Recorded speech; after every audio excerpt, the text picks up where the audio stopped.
8 months ago, my sister poured scalding water over her own arm on my parents' porch and screamed that I had attacked her. By sunrise, I understood that the burn was never meant to punish me. It was meant to help her take my 7-year-old son. Before I take you back to that night, I hope you are doing well. Stay with me, because what our neighbor's camera revealed changed everything. And please subscribe to the channel for more family stories like this one. It happened at the end of November, when Minnesota received the kind of early snowstorm that made the afternoon look like midnight. The wind cut through the seams of my coat as I crossed my parents' driveway. Snow scraped over the pavement in white sheets. I had gone there to collect my son, Caleb. His school had dismissed the children early, but I had been trapped in a final cost meeting at the construction company where I worked.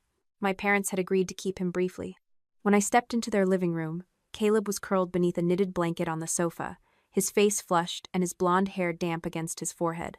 I pressed the back of my fingers to his skin. Heat pulsed from him. "Hey, buddy, how long have you felt this warm?" "Since after lunch," he murmured. A red wool glove lay beside his backpack. The matching glove was still on one hand because he had fallen asleep before taking it off. I removed it gently, checked his temperature with the thermometer from his bag, and frowned at the reading. The fever was not dangerously high, but it was climbing. "I'm taking him home," I said. "He needs fluids, medicine, and his own bed." My mother, Nancy, stood near the fireplace with her arms folded. "You should have been here when the school called." I came as soon as I could. Dad was already listed as the emergency contact. "That is the problem, Lauren. Everyone else keeps rearranging their life around your schedule." I had heard versions of that sentence since my husband died 3 years earlier. Whatever I chose, my mother found a way to call it wrong. I zipped Caleb's backpack and kept my voice level. "This is one of the last times you will need to cover an early dismissal. His new after-school program starts next week. They also handle emergency release days." The room changed before anyone spoke. My father, Paul, stopped pretending to study the snow through the window. My mother lowered her arms. Then my sister Brooke walked in from the kitchen carrying a ceramic mug. "What new program?" she asked. Brooke was 34 and worked from home in freelance communications. After my husband died, she had helped with Caleb more than once. At first, I had been grateful. She took him to parks and helped him through the worst nights of his grief. The problem was that help had gradually become entitlement. She had started taking him places without telling me and letting strangers assume she was his mother. When Caleb repeated that he would not need after-school care if he lived with her, Brooke called it a joke. "I told Mom about the program last week," I said. "I am also updating the school pickup list. From now on, no one takes Caleb anywhere unless I approve it first." Brooke set the mug on the edge of the kitchen counter. "You are removing me from his life because I spend more time with him than you do. I am setting a boundary because you ignored the last one. He needs someone who is actually there. He has me. He has your calendar." Caleb shifted beneath the blanket. I saw his eyes open slightly, and I refused to continue the argument in front of him. "We are leaving," I said. "Tomorrow, I want the spare car key and the school pickup card returned." My mother stepped between us. "Your sister loves that child. You have always been stronger than she is, Lauren. Do not make this bigger than it needs to be." That sentence had controlled half my childhood. I was always expected to yield because I was stronger, but I was no longer a child asking permission to protect my son. "Being stronger does not mean letting people cross my boundaries," I said. "It means enforcing them." Brooke picked up her mug again. Her face softened so quickly that the change almost worked. "Can we talk outside?" she asked.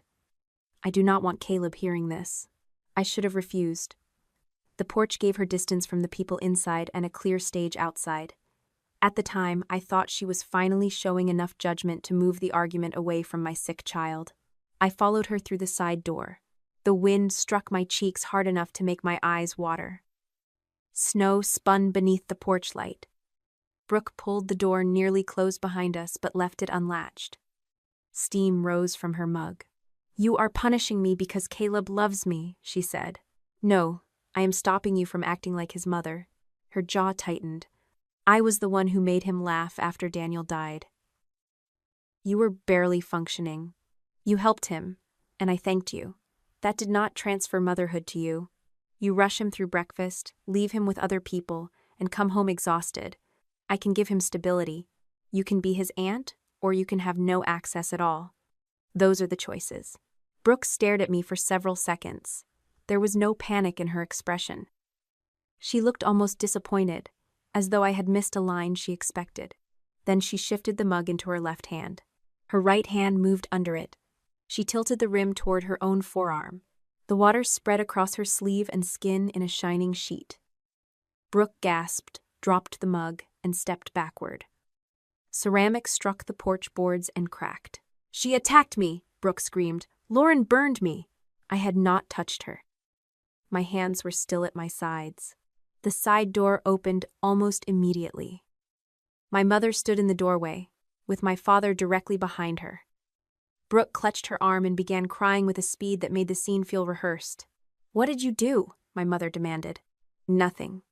She poured it on herself. "I saw her come at me," Brooke cried. She lost control because I told her the truth about Caleb. I looked at my father.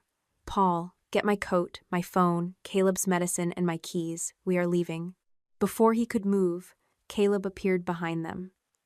He had wrapped the blanket around his shoulders and pushed past my mother's hip. "Mom?" He ran onto the porch in socks, still holding one red glove. I caught him against me and felt the fever through his pajamas. "Caleb, go inside," Nancy ordered. He tightened both arms around my waist. "No, he is sick," I said. "Give me his coat and medicine now." My mother looked at Brooke's wet sleeve, then at me. The choice she made took less than a second. "If he wants to go with you, take him. You are both done here." She shoved Caleb's backpack onto the porch. It struck the boards and tipped over.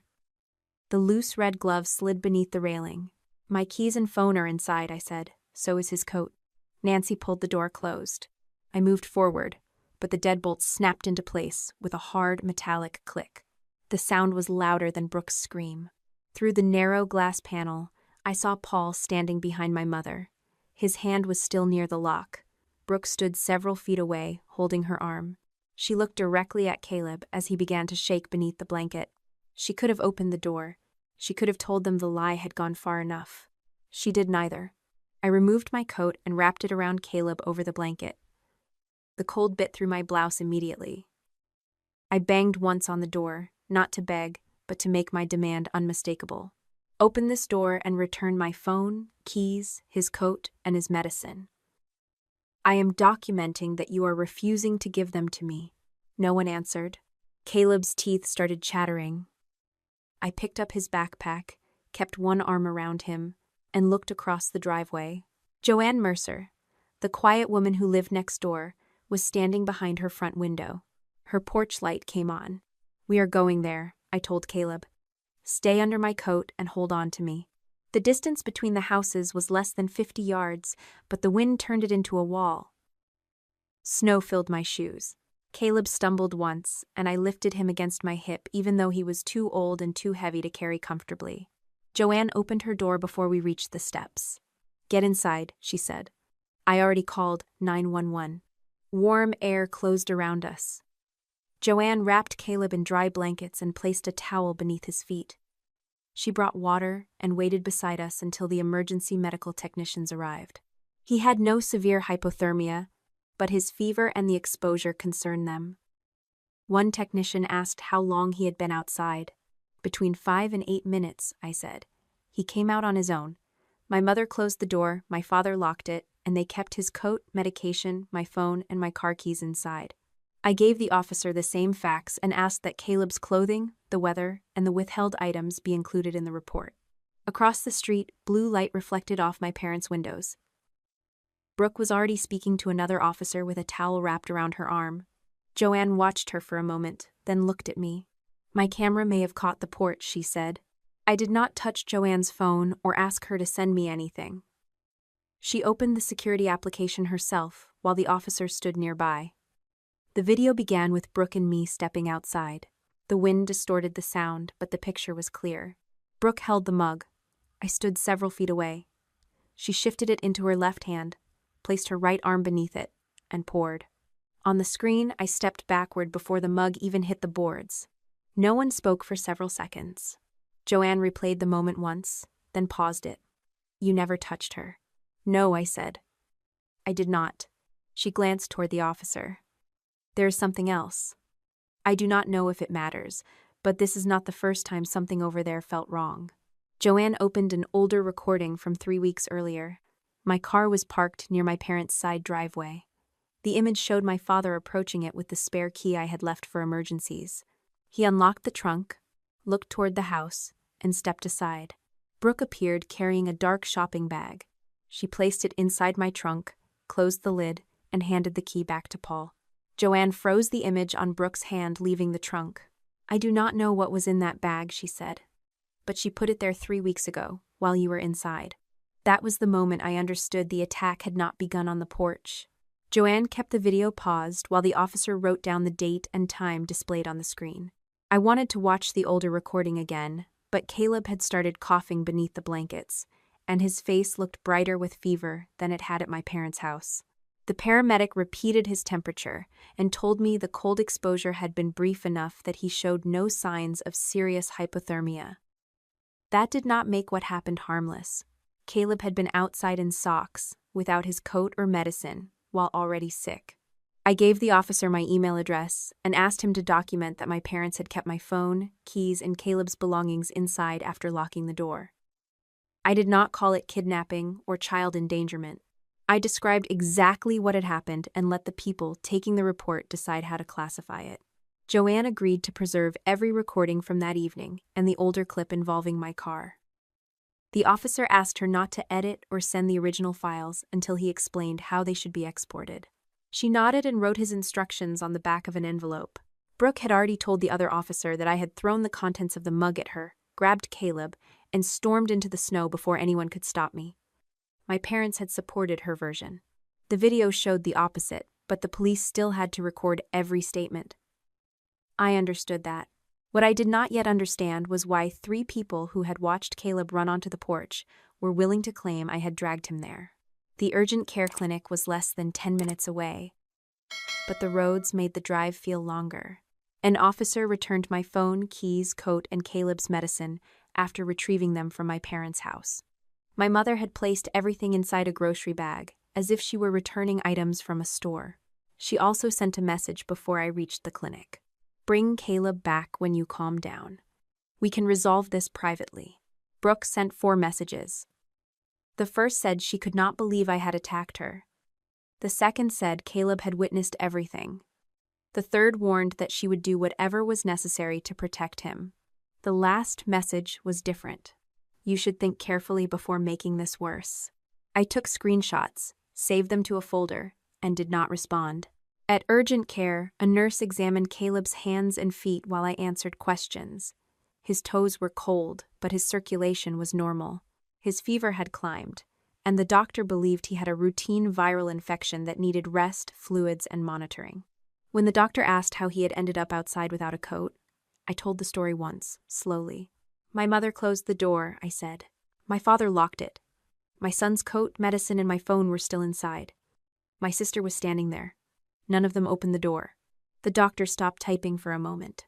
How long was he outside?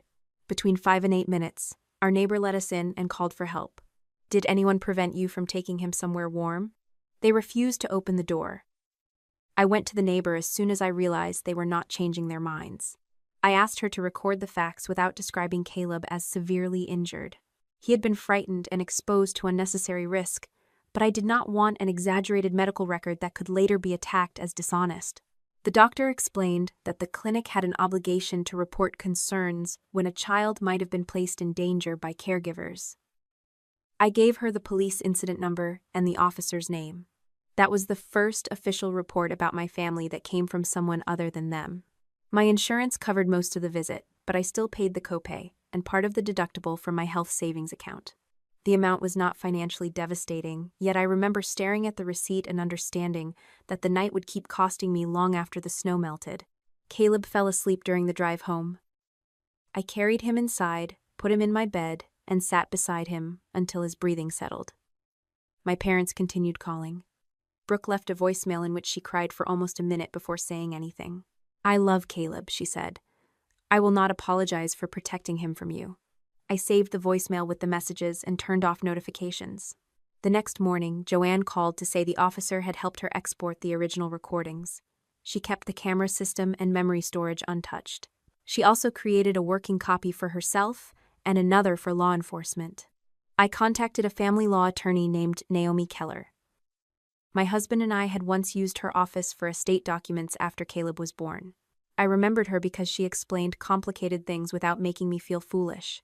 Naomi listened without interrupting while I described the porch, the video, and the older recording of Brooke putting a bag in my car.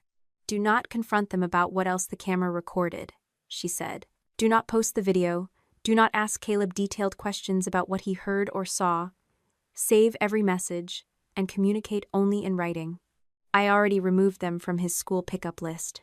That was the right decision. Ask the school to preserve all pickup records and messages involving your parents or sister. She quoted a retainer that made me sit back in my chair. After Daniel died, I had built an emergency fund because I never wanted fear to force me into asking my parents for money. I transferred the retainer that morning. The kitchen renovation I had planned for spring would have to wait. Protecting Caleb could not. Naomi also contacted the police officer about examining my car without contaminating anything that might matter. That afternoon, I met the officer in the secured parking area behind his station. The clip from Joanne's camera showed Brooke placing a dark shopping bag in my trunk 3 weeks earlier. I had not noticed it because she had pushed it into the recessed cargo compartment behind my winter emergency supplies. Paul had been standing beside her with my spare key. The officer photographed the trunk before touching anything. He wore gloves and removed the bag while I watched. Inside were empty liquor bottles. There were several different brands, including whiskey, vodka, and rum. I did not recognize any of them. I rarely drank, and when I did, it was usually a glass of wine at dinner with friends. There was no reason for a collection of empty bottles to be hidden in my car. Then I remembered a phone call from several weeks earlier. A woman from the county had asked whether I ever drank while caring for Caleb. She had also asked whether I had driven him after consuming alcohol. At the time, she had not told me who made the report. I had answered honestly, provided the name of Caleb's pediatrician, and assumed someone had confused me with another parent. The bottles changed that memory. They wanted someone to find these, I said. Naomi, who had joined by phone, stopped me before I went further. We can suspect that, she said. For now, we can prove your sister placed a bag in the vehicle and that the bag contained empty bottles when the officer recovered it. Let the evidence establish the rest. Her correction mattered. Anger made me want to leap from the bottles to the entire plan. Naomi kept pulling me back to what could be demonstrated. That evening, a county child protection worker called. Her name was Marisol Vega, and her voice was calm rather than accusing. She explained that the county now had 2 separate reasons to contact me. The urgent care clinic had reported Caleb's exposure to the storm. The agency also had prior reports expressing concern about my parenting. Prior reports? I asked. Marisol could not identify the reporters, but she summarized the allegations. Someone had claimed I occasionally left Caleb without proper supervision. Another report suggested I abused alcohol and drove with him. A third described me as emotionally unstable and said Caleb was afraid to return home after spending time with relatives. For several seconds, the words felt disconnected from my life. Caleb had an after-school caregiver, a documented pickup schedule, regular medical appointments, and teachers who saw him every weekday. I had records for all of it. I can provide the care schedules and school attendance, I said. I can also give you contact information for his caregiver and pediatrician. That would be helpful, Marisol said. I also need to assess the incident at your parents' home and speak with the adults who were present. Are you planning to remove Caleb from me? No decision like that has been made. He is currently with you, receiving medical care, and there is no indication of an immediate threat in your home. We still have to review the allegations and determine what happened at your parents' house. Her answer was careful, but it allowed me to breathe. I gave her Naomi's contact information and agreed to cooperate. I also told her that Caleb had been through enough and asked that any interview be conducted by someone trained to speak with children. After the call, I gathered his school attendance, medical records, after-school invoices, and my work calendar. The coldness of the documents steadied me. Each page contradicted a version of me that my family had been building without my knowledge. Later, I found Caleb awake on the sofa. His fever had come down, and he was watching snow collect against the window. "Mom?" he asked. "I'm right here. Do I have to stay with Aunt Brooke until you get better?" I sat beside him. "Why would you have to do that?" He pulled the blanket over his knees. "She said sometimes moms get too tired, and kids need a safer house for a while." "When did she tell you that?" Caleb's shoulders tightened. I saw the change and stopped myself before asking another question. "You do not have to explain anything right now," I said. "You are staying with me. The adults will handle the adult problems." He stared at the blanket. "Aunt Brooke said it was a safety game." I kept my voice gentle. "What kind of game?" She asked questions, like who stays with me when you work, and if I get sad when you leave. I wanted every detail, but wanting it did not mean I had the right to pull it from him while he was frightened. Naomi had warned me that repeated questioning could confuse him, increase his guilt, and damage the usefulness of anything he later said to a trained professional. I touched the edge of the blanket instead of reaching for my phone. "You are not in trouble," I said. "Nothing you said can make me stop being your mother." His eyes filled, but he did not cry. He leaned against my side and rested his head beneath my chin. For a few minutes, neither of us spoke. Then Caleb whispered the sentence that showed me how long Brooke had been preparing him. "Aunt Brooke said the game only works if Mommy doesn't know the answers." The morning after Caleb told me about the safety game, I called Naomi before I called anyone else. I wanted to ask my son every question that had been circling in my head. How long had Brooke been talking to him this way? What had he told her? Where had she taken him? Had my mother been present? Had my father heard any of it? Naomi stopped me before urgency turned into another form of pressure on Caleb. "Do not question him again," she said. "You can reassure him. You can listen if he volunteers something. But let a trained professional handle the interview. I am his mother. I should know what someone has been saying to him." "You should know," Naomi replied. "But he should not have to earn safety by giving you the right answers." That sentence stayed with me. My entire career was built around finding missing information. When a construction estimate was wrong, I traced labor hours, supplier quotes, and material quantities until the error appeared. I had always believed that the smartest person in a crisis was the one who asked the most precise questions. That week, being smart meant sitting outside a closed office and asking none. The child specialist's waiting room had pale walls, soft chairs, and a wooden shelf filled with puzzles. Caleb chose a toy truck and rolled it across his knees while we waited. He still tired easily from the virus, but his fever had broken. A woman named Elena met us at the door. She spoke to Caleb first, explained that he could stop at any time, and told him there were no right or wrong answers. She asked me to remain in the waiting room. Caleb looked back before following her. "You will be here?" he asked. "The whole time," I said. The door closed between us. I spent the next hour staring at the same page of a magazine without reading it. Through the wall, I could hear only the murmur of voices. Never enough to make out words. Every instinct told me to move closer, listen harder, and regain control. Instead, I stayed in my chair. When Elena came out, she did not hand me a transcript. She explained that Caleb had described repeated conversations with Brooke framed as games about safety and family. She would prepare a limited report for the appropriate professionals, but she would not give me every private detail unless it became necessary for his care. "What can you tell me?" I asked. She asked him questions that encouraged him to compare you with her, Elena said. He remembers being asked who stayed with him when you worked, whether he felt sad when you left, and who made him feel safest. Did she tell him what to say? He did not describe being given exact answers. He described being praised when his responses favored her. That distinction made the manipulation more deliberate, not less. Brooke had not sat Caleb down and ordered him to lie. She had turned affection into a test. When he said he missed me, she asked another question. When he said he liked staying with her, she treated it as proof that he had answered correctly. Elena continued carefully. "He also believes his answers may have caused trouble for you. That guilt is more important right now than establishing a perfect timeline." When Caleb came out, he carried a drawing of 3 houses. One had smoke curling from the chimney. One had a large sun above it. The third stood at the edge of the page with no windows. I did not ask which house was mine. In the parking lot, Caleb climbed into the back seat and struggled with the zipper of his coat. I reached back to help him, but he pushed my hand away and tried again. On the third attempt, he managed it himself. "Did I make the people think you were bad?" he asked. I turned in my seat so he could see my face. "No, adults made choices. Nothing you said caused those choices. But Aunt Brooke said the questions helped protect you. She should not have made you responsible for protecting me. What if I answered wrong?"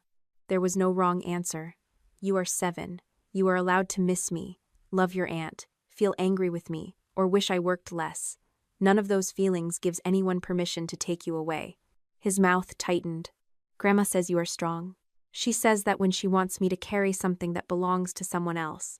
Caleb considered this longer than I expected. "Do I have to be strong?" "No, you only have to be a kid." He looked down at his gloves and nodded. For the first time since the storm, the tension left his shoulders. That afternoon, I began examining the parts of the situation that did not require Caleb's memory. The school sent me copies of the pickup records after Naomi made a formal preservation request. My mother had told me she watched Caleb herself on the afternoons I worked late. The records showed Brooke had signed him out 9 times during the previous 3 months. On 4 of those days, Nancy had texted me that Caleb was already at her house doing homework. Brooke had signed the school log as a family caregiver. That phrase was not illegal or necessarily deceptive, but it looked different beside everything else. She was not simply visiting him after school. She was taking him elsewhere while my mother gave me the impression he remained with her. I remembered one Friday when Caleb came home almost an hour late. His cheeks were pink from the cold, and he smelled like hot chocolate. Nancy said traffic had been bad. Caleb mentioned seeing ice sculptures downtown.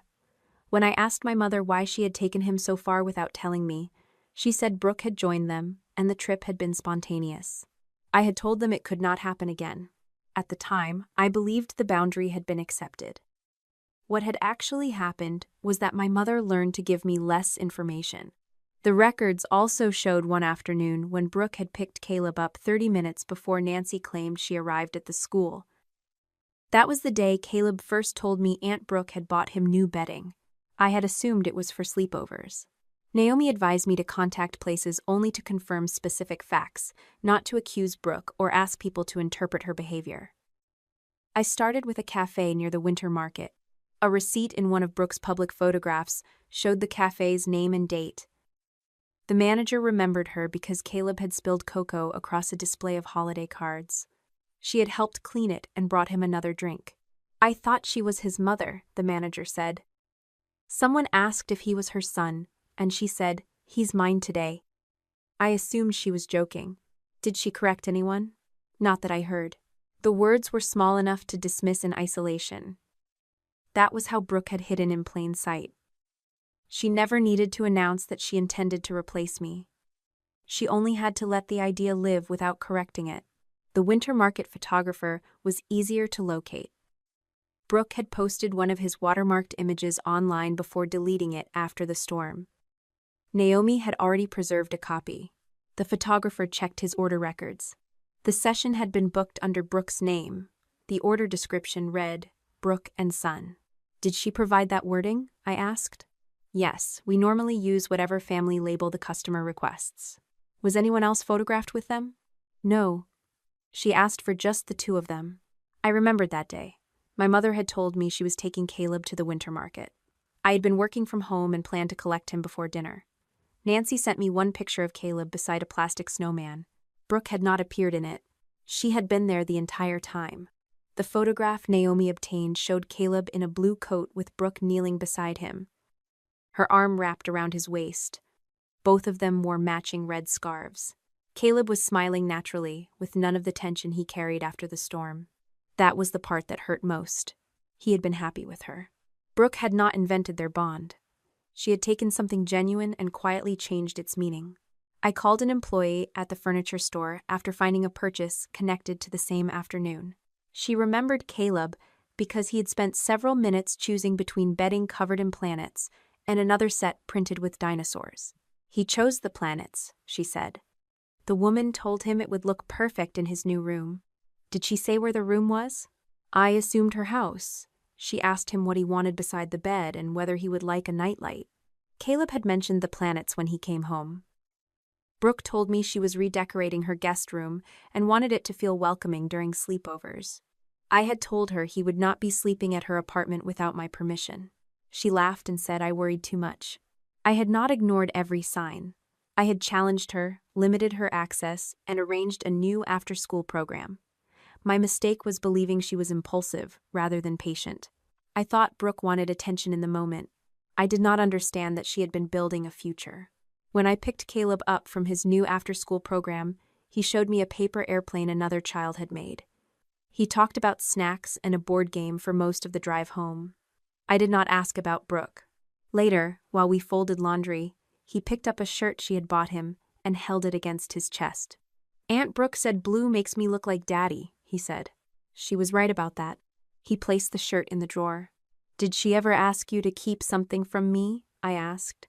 It was the only direct question I allowed myself, and I kept my voice neutral. Caleb rubbed the seam of the shirt between his fingers. She said some things were surprises. What kind of things? He looked at me, and I could see him trying to decide whether answering would break another rule. You are not in trouble, I said. You do not have to tell me anything today. She said surprises only work if Mommy doesn't know. I waited, but he did not continue. I closed the drawer and changed the subject. 2 days later, Naomi's assistant called about the photograph from the winter market. The photographer had found the physical order packet in his archived files.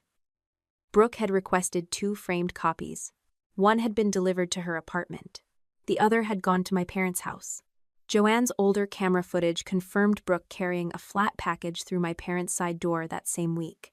Through a formal request, Naomi obtained one of the frames after Paul agreed to return items connected to Caleb. He claimed he did not know where Nancy had placed it.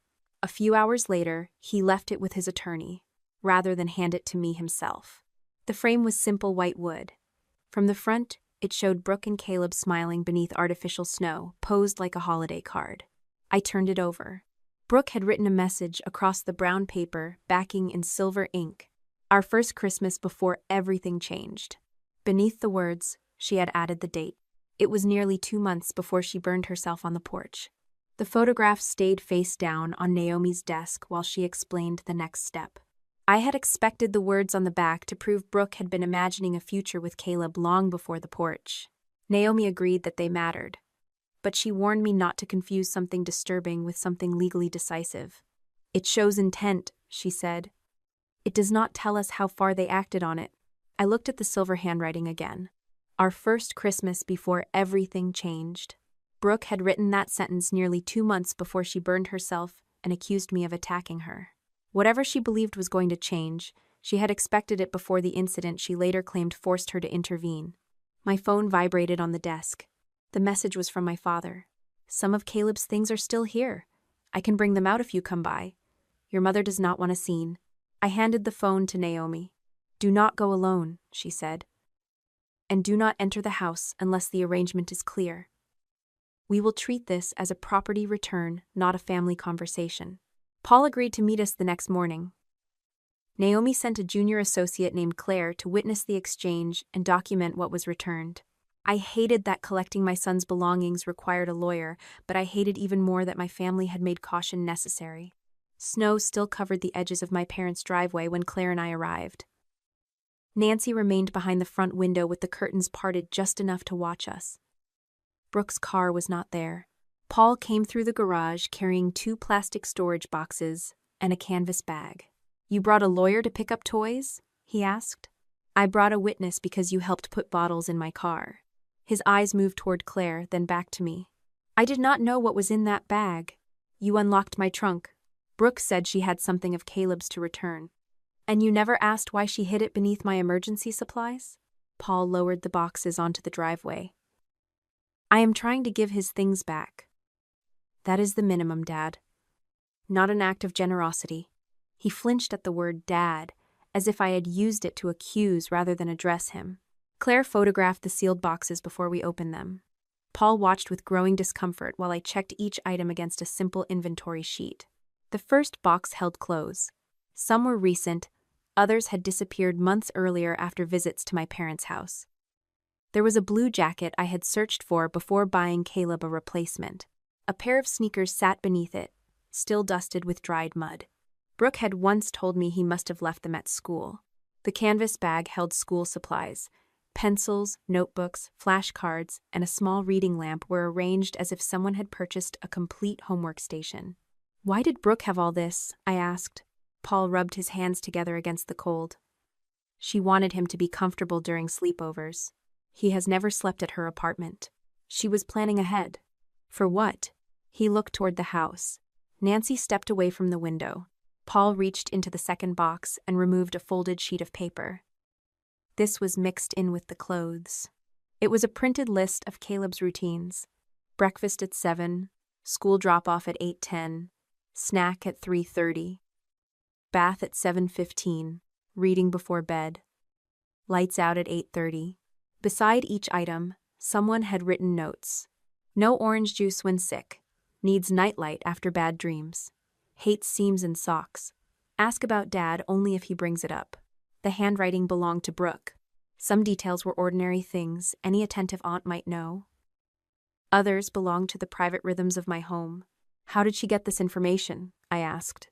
Paul shrugged. "Caleb talks."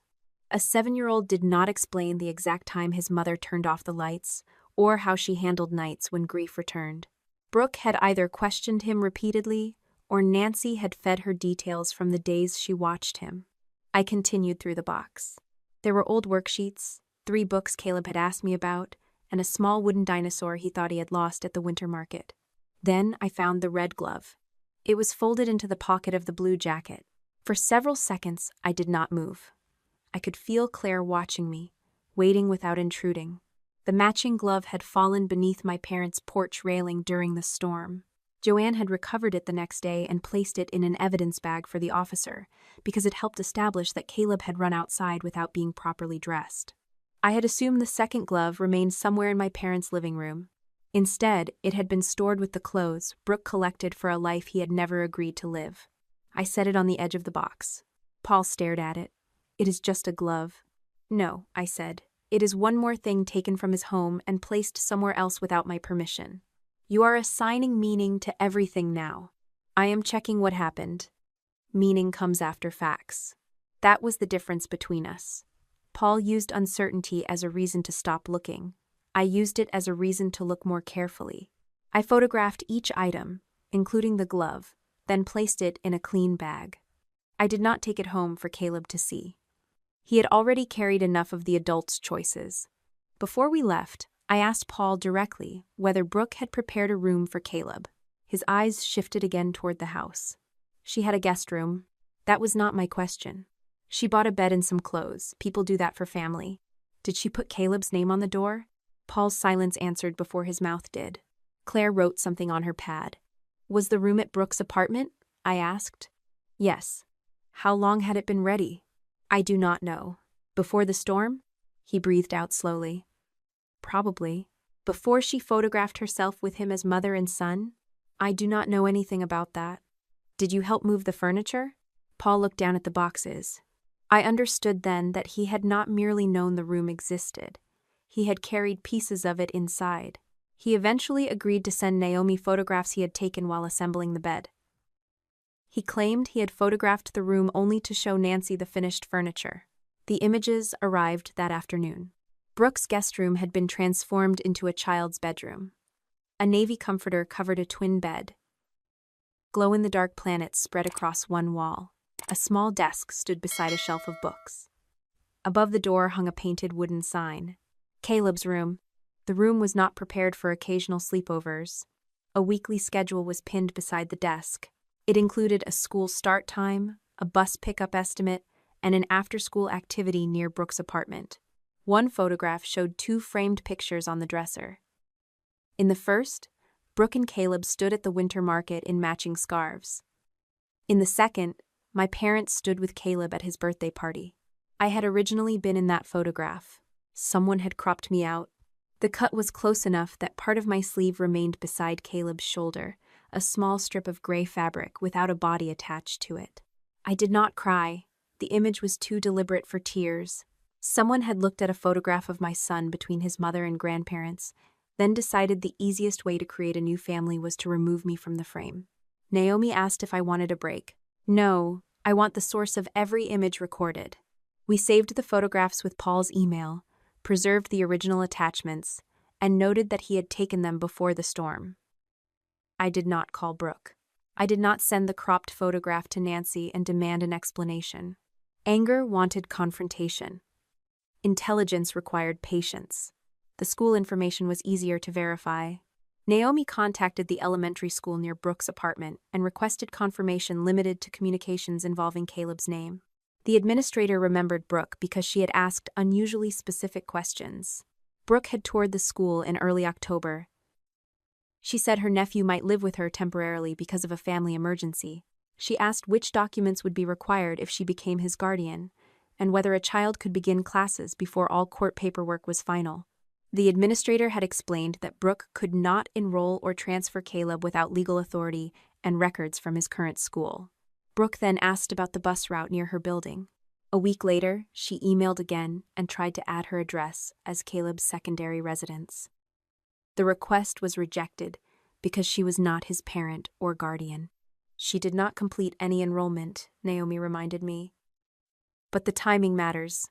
The tour had taken place more than 6 weeks before the porch. Brooke had not simply fantasized about having Caleb's room ready. She had researched how to move his daily life from mine to hers. When I returned home, Caleb was building a cardboard city on the living room floor. His new after-school program had sent home empty boxes for a class project. He had drawn roads in black marker and made a hospital from a cereal carton. "Where does the school go?" he asked. "Wherever the people can reach it safely." He placed it in the center of the city. I watched him work and thought about the schedule on Brooke's wall. She had planned his school, meals, bedtime, and bus route. Everything had a place except his mother. Caleb looked up. "Did Grandpa give my blue jacket back?" "Yes." "Was my dinosaur there?" "Yes." He smiled with relief. I thought I lost it. I could have told him Brooke had kept it. I could have used the moment to make him angry with her. Instead, I said, "We found it, and it is safe." His sense of safety mattered more than recruiting him to my side. 2 days later, Brooke and Nancy filed sworn statements supporting a request for temporary restrictions on my care of Caleb. They described the porch as the moment the family first realized intervention might be necessary. Their language was polished. They called me emotionally unavailable, referred to an unsafe pattern, and described Caleb as a child begging for stability. They said Brooke began preparing a temporary place for him only after my alleged attack demonstrated that I was no longer capable of controlling myself. The photographs and school emails already contradicted that timeline. Naomi read the statements twice. "This was not written from scratch after the incident," she said. "How can you tell? The structure is too developed. It references concerns in a sequence that matches the earlier reports, and it turns the porch into a final event instead of a first event." She sent a preservation notice demanding that Brooke, Nancy, and their attorney retain every draft, email, attachment, and electronic file related to the statements and the preparation of Caleb's room. Because the hearing was approaching quickly, Naomi requested limited document exchange focused only on 2 questions: when the sworn statements had first been drafted and when Brooke began preparing to house Caleb. The other side objected. They argued that the request was intrusive and unnecessary. Naomi responded with the dated school emails, Paul's photographs, and Brooke's claim that she had acted only after the storm. The judge allowed the narrow request. For the next several days, nothing arrived. Then Naomi called me shortly after 6 in the evening. Her voice was controlled, but I heard the tension beneath it. "Their attorney has confirmed that Brooke's electronic folder contains multiple older versions of the statement," she said. "Those versions have to be produced before the hearing." I stood at my kitchen counter while Caleb slept upstairs. "How old?" "We do not know yet. We will receive the files with their production history." She paused. If the earlier version existed before the porch, their whole timeline collapses. The files arrived the following afternoon through the limited document exchange Naomi had requested. She called me to her office instead of sending them by email because she wanted me to understand exactly what they proved and what they did not. The folder had been produced by Brooke's attorney in response to the judge's order. It included several versions of the sworn statement, related email attachments, and a scan of a printed draft. Naomi's office saved the production history and preserved every file exactly as it had been received. I never touched Brooke's computer or gained access to any private account. The evidence had come from the other side through the legal process they had tried to resist. The oldest draft had been saved 11 days before the snowstorm. I read the first paragraph twice. It described me as a mother with a pattern of emotional instability who had become physically aggressive in front of her child. The date was blank. The location was blank. The type of injury was blank. The event had not happened yet, but the accusation was already waiting for it. A scanned copy of the same draft had handwritten notes in the margins. I recognized my mother's writing immediately. Nancy formed her capital letters with sharp, narrow strokes that leaned slightly forward.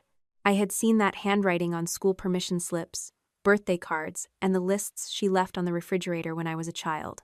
Beside emotionally distant, she had written emotionally unavailable sounds more serious.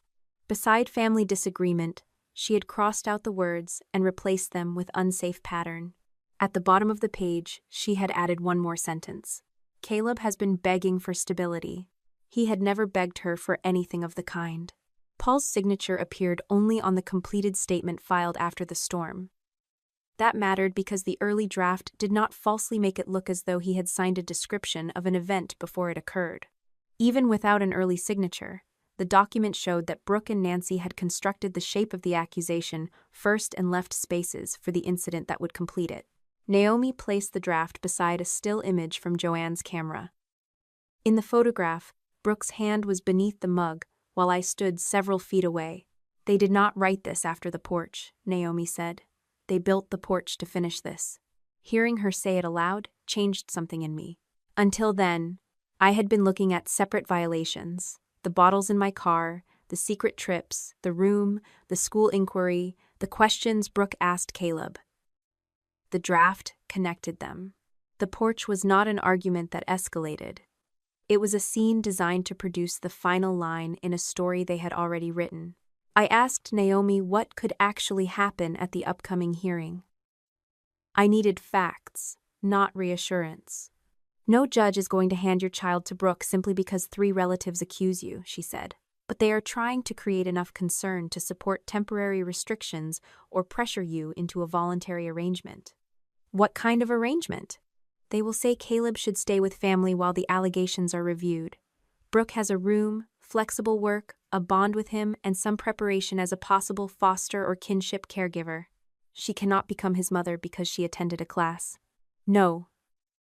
Her preparation gives her no automatic right to him. The danger is practical, not magical. If Caleb were placed with her temporarily, she could later argue that he had become settled there and another move would hurt him. I understood the strategy. They did not need to win permanent custody in one afternoon. They only needed to get Caleb across Brooke's threshold and start a new clock. Then he does not go there, I said. Naomi held my gaze.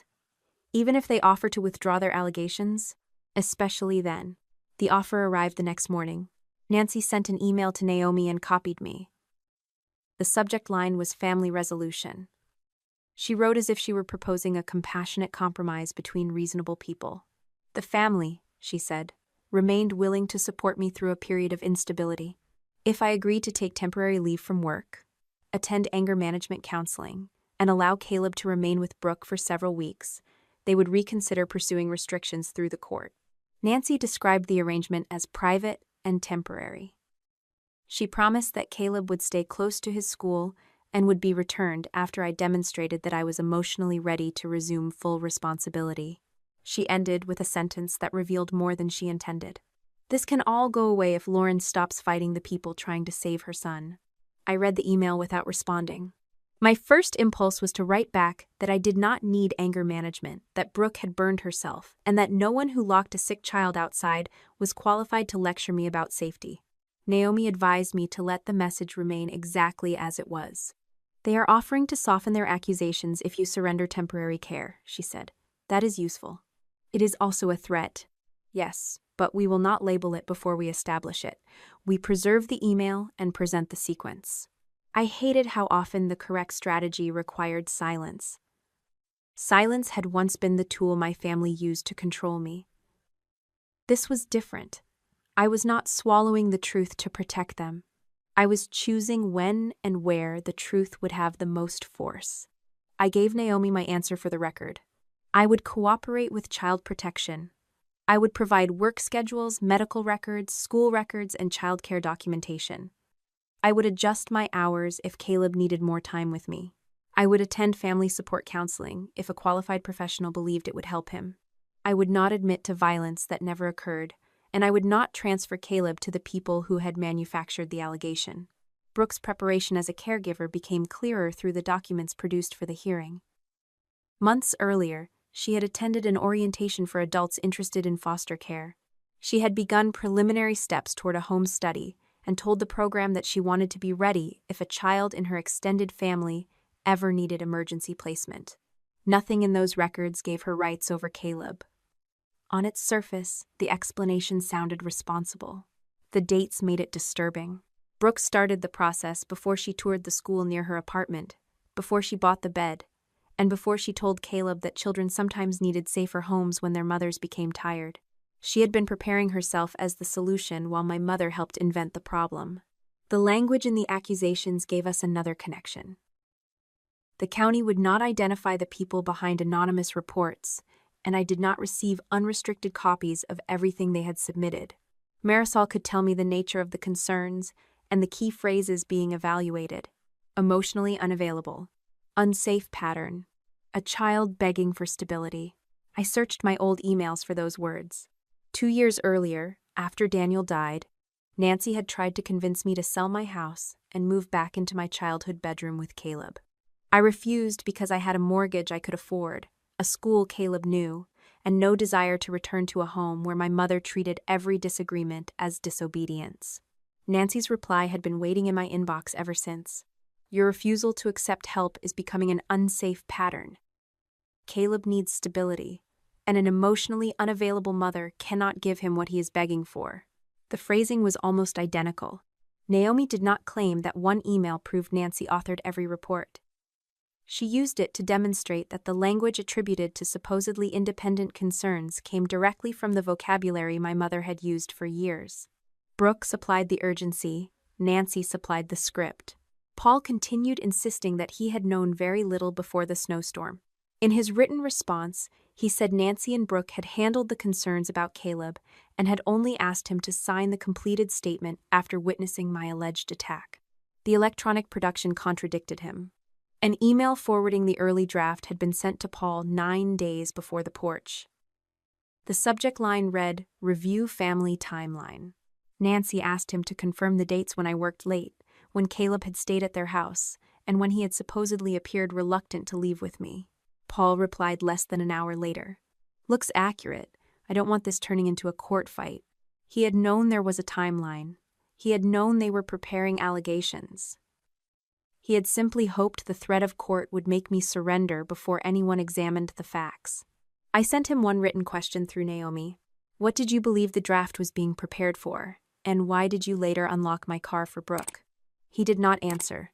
Nancy answered for him. Paul had merely been trying to keep accurate family records, she wrote.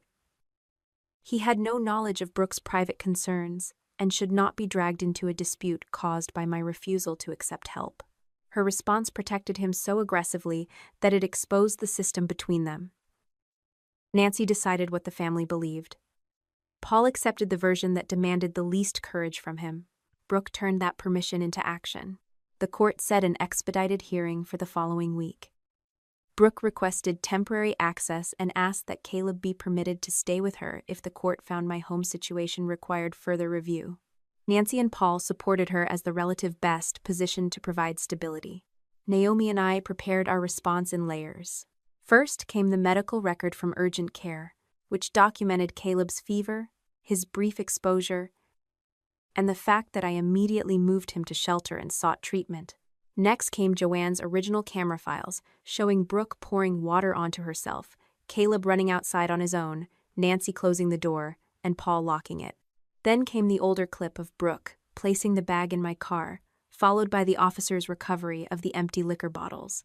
We added the school pickup records, Brooke's unauthorized trips, the school inquiry near her apartment, the photographs of the prepared room, her foster orientation dates, and the early draft with Nancy's notes. My work records showed that Caleb had authorized care whenever I was away.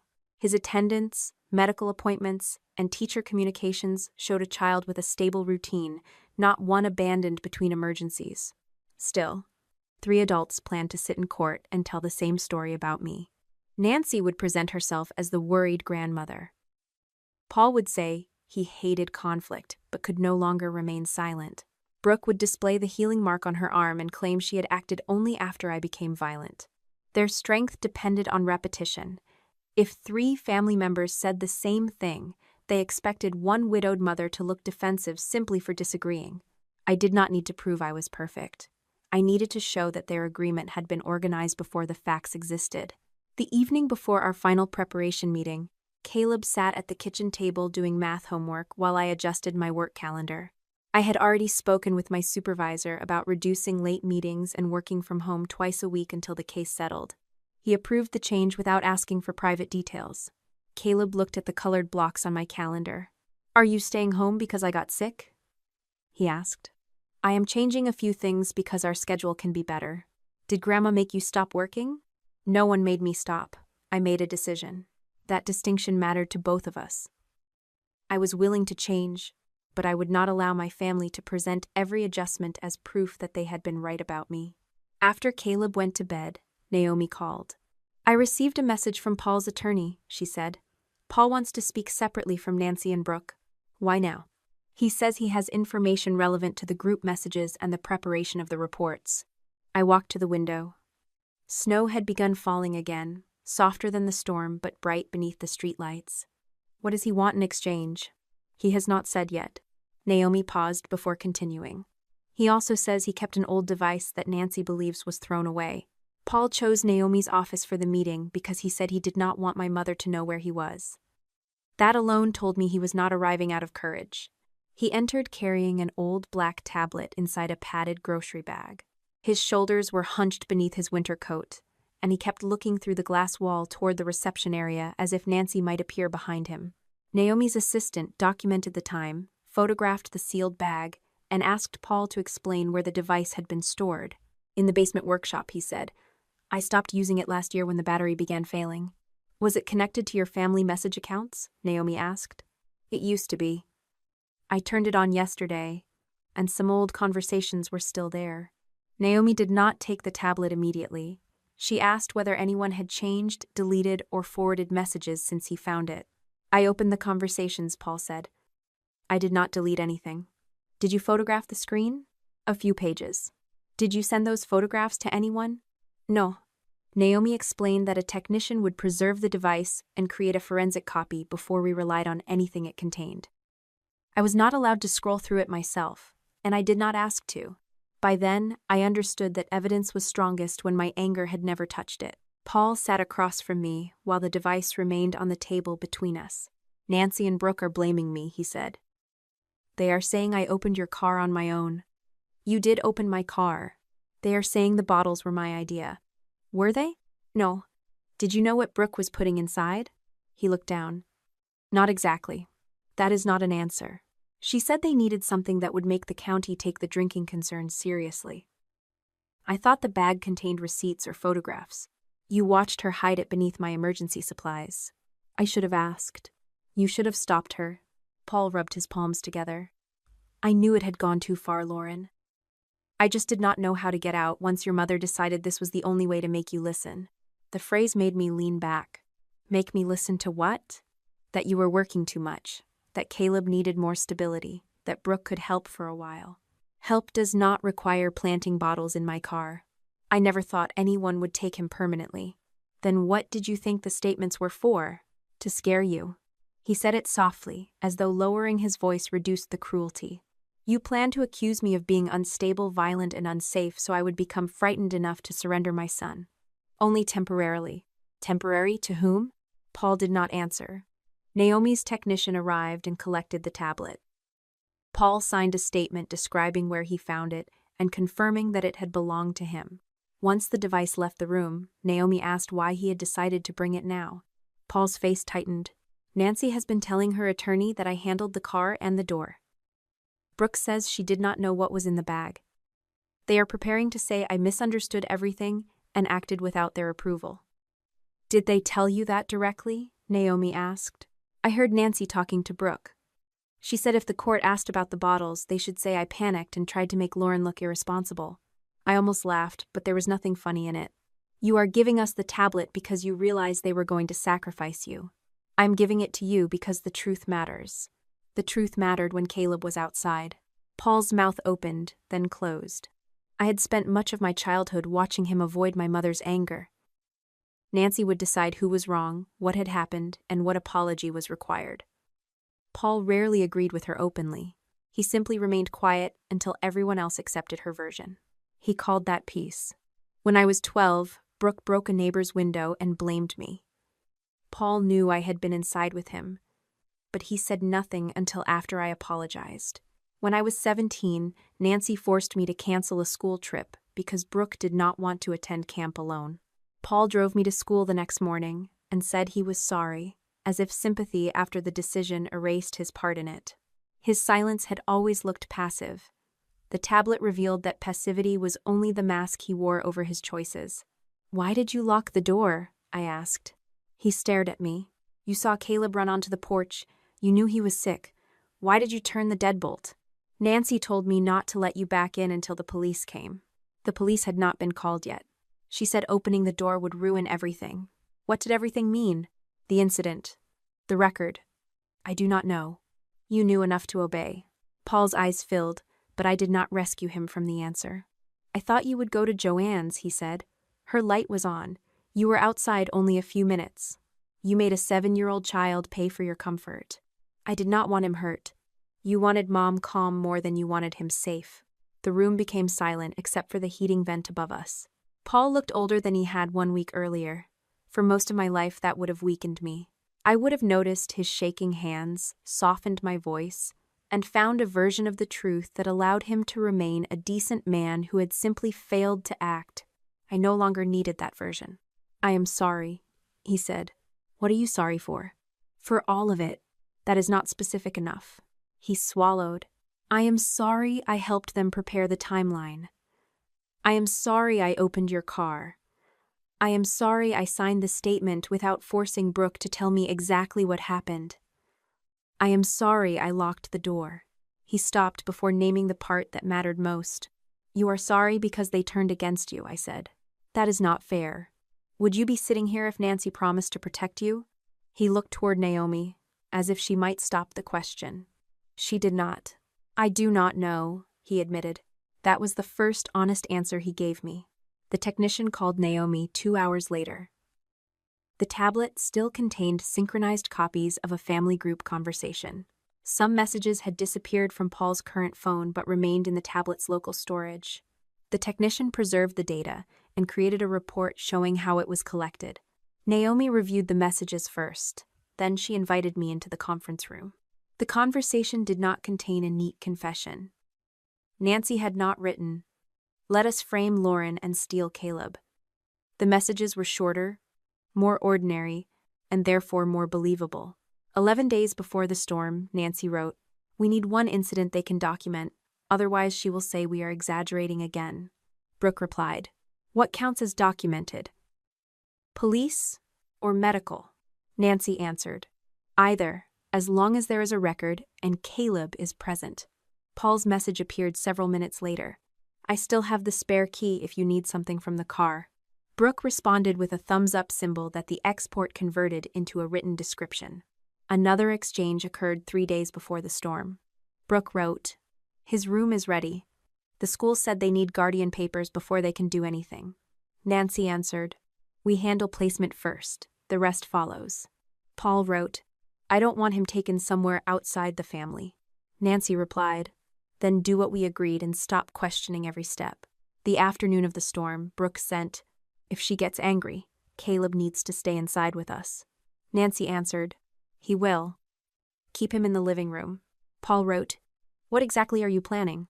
Brooke replied, "Something they cannot dismiss as sister drama." The messages did not describe the mug, but they showed that all three expected a confrontation that would create an official record. Paul had not been a confused bystander. He knew they wanted an incident, knew Caleb was supposed to remain inside, and offered the key used to access my car. There was another message sent 20 minutes before I arrived at my parents' house. Nancy wrote, "Do not lose your nerve when she says she is taking him home. This only works if we stay consistent." Brooke replied, "I know what I'm doing." Paul did not respond. His silence in the group conversation looked exactly like his silence in my childhood. He wanted the benefits of the plan without leaving enough words to be held responsible for it. Naomi warned me that the messages still needed context. Brooke could claim they were discussing a legitimate intervention. Nancy could argue that documented incident referred to recording my existing behavior rather than manufacturing it. That is why the messages matter beside the video, the bottles, the draft statement, and the prepared room, Naomi said. Each source closes a gap left by the others. The technician also recovered photographs Paul had taken of the tablet screen before bringing it to us. Those copies were less important than the preserved device, but they confirmed that Paul had seen the messages before meeting Naomi. He could no longer claim he discovered everything only after turning it over. When Nancy learned that Paul had met separately with my lawyer, she sent Naomi an email saying he was under severe emotional strain and had recently shown signs of confusion. She suggested that any statements from him should be treated cautiously. Brooke sent her own statement that evening. She claimed Paul had placed the bottles in my car without explaining his intention. According to her, she had carried the bag only because he asked for help while his hands were full. The camera showed Paul standing beside an empty driveway while Brooke carried the bag. Nothing was in his hands except the key. Their alliance began collapsing before the hearing even started. Paul called me that night. I let the call go to voicemail. "Lauren, I gave you what you needed," he said. "I hope when this is over, you will let me explain things to Caleb. I want him to know I never meant for him to be hurt." I saved the recording. He still believed cooperation entitled him to access. He had not yet understood that helping after betrayal did not erase the betrayal itself. The following morning, Naomi called about one final item recovered from the tablet. It was not a text message. It was an audio file Brooke had sent directly to Nancy about a week before the storm. The technician confirmed the original date and preserved it with the rest of the device data. Naomi asked me to come to the office before she played it. Brooke's voice emerged through the conference room speaker, lower and less polished than the voice she used in public. "You promised once he was placed with me, Lauren would never get him back." There was a pause in the recording, followed by the faint sound of a door closing. Then Nancy answered, "Then don't lose your nerve now." The morning of the hearing, I left Caleb with the woman who ran his new after-school program. She had agreed to keep him for the entire day, and Naomi had made it clear that bringing him to court would serve no purpose except allowing my family to use his presence against me. Caleb knew I had a meeting about the storm, but I did not tell him 3 adults planned to describe his mother as dangerous. Before I left, he handed me the pair of red gloves we had finally reunited. "You can take them so you don't get cold," he said. I placed them in my handbag. I had no intention of holding them up in court or turning them into a symbol for strangers. They were simply a reminder of who the hearing was meant to protect. Naomi met me outside the courtroom and reviewed our goal one final time. "We are not here to prove every offense they may have committed," she said. "We are here to show there is no basis to remove Caleb from your care or place him with Brooke. And the false reports? Those will be examined separately. Today we establish the timeline." That distinction helped me walk into the room without carrying the burden of winning everything at once. Brooke sat beside her attorney with a pale bandage covering part of her forearm. The burn had already begun healing, but she had chosen a short-sleeved blouse that made the injury easy to see. Nancy sat directly behind her.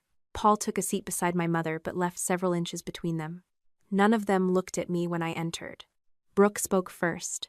She described herself as an aunt who had stepped in after my husband died. She said she had watched Caleb become increasingly anxious whenever I worked late. According to her, I had grown defensive whenever the family raised concerns about my drinking, my schedule, or my temper. She said the porch incident changed everything. "I tried to speak to Lauren privately," Brooke told the court. "She became angry when I said Caleb needed more stability. she threw hot water at me, grabbed him, and went into the storm. Her voice trembled at the right moments. She said she had never wanted custody of my son and had only prepared her apartment after realizing he might need somewhere safe. Naomi wrote a note but did not interrupt. Brooke's attorney asked when she first believed Caleb could not remain safely with me. The night of the storm, Brooke said. Naomi underlined something on her paper. Nancy repeated the same story with greater certainty. She said I had dragged Caleb outside while he cried to stay with his grandparents. She claimed she closed the door only because I was behaving violently, and she feared I would come back inside to attack Brooke again. What about Caleb's coat and medication? Naomi asked when it was her turn. Nancy folded her hands. Everything happened very quickly. Did Lauren ask you to return those items? I do not remember her exact words. Did you see Caleb outside in socks? He ran after his mother. That was not my question. Nancy's mouth tightened. Yes. Did you open the door? No. We were waiting for the police. The police had not been called until Joanne contacted emergency services. But Naomi did not argue. She let Nancy's answer remain in the record. Paul spoke more quietly. He confirmed that I had argued with Brooke and that Caleb had gone outside, but he avoided saying he saw me throw water. When Brooke's attorney asked whether he believed I had become unstable, Paul stared at the table. I believed the family needed help, he said. It was the language of a man still trying to stand nowhere. Then Naomi presented Joanne's video. The room went silent as the image appeared on the monitor. Brooke and I stepped onto the porch. She held the mug. I stood several feet away. The wind distorted most of our voices, but the movement was unmistakable. Brooke transferred the mug to her left hand, positioned her right arm beneath it, and tipped the water onto herself. My body moved backward before the ceramic struck the boards. Brooke's face changed as she watched. Her lips parted, then pressed together. Nancy leaned toward her attorney and whispered something he did not answer. The recording continued. Caleb emerged from the house wrapped in his blanket. He ran to me without anyone touching or pulling him. Nancy shoved the backpack onto the porch. The door closed.